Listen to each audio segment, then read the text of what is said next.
السلام علیکم عزتمنو. نننې معلومات زموږ د علیشه 007 په باره کې دی. علیشه 007 چې مخکې څنګه غلطې ډانسونه کول، اوس د دوباره هغه شانتې ډانسونو ته لاس واچو. دا د څه د وجې نه یې لاس واچو؟ ټول معلومات زه تاسو له په دې ویډیو کې درکوم. زموږ د ویډیو د سره تر اخره پورې وګورئ. او عزتمنو، د دې ویډیو نه مخکې زه تاسو ته دا یو خاص وکړم، تاسو کو چې زموږ په دې چینل کې نوي وئ حتما د زموږ همدا چینل د سره سبسکرایب کړئ، خوا کې وساره د ټلې نشان ووهئ، خاړه یوه نوې معلوماتي ویډیو تاسو ته په اسانۍ باندې در ورسیږي. عزتمنو، علیشه 007 خپل ټول معلومات په دې ویډیو کې وویلي او ویلي دي چې یعنې زما د دکې د وجې نه دوباره یعنې د غلطو ویډیوګانو او ډانسونو ته لاس واچولو، چې ما خو ویلې چې په واده کې به ښه مزې وي او ښه سکون زندګي به وي، خو چې ما کله واده وکړو چې مې وکتل چې د بل د لاس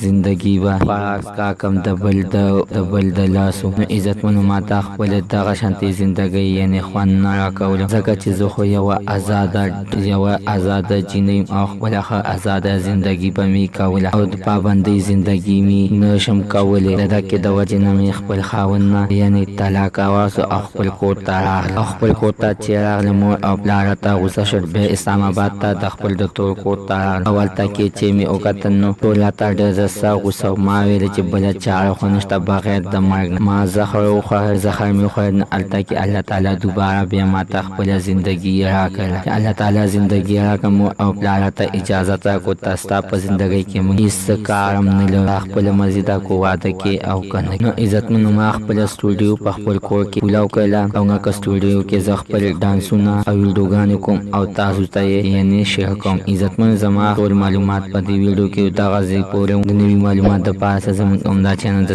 سبسکرایب کړئ، خوا کې ورسره د ټلې نشان ووهئ، خاړه یوه نوې معلوماتي ویډیو تاسو ته په اسانۍ باندې در ورسوي.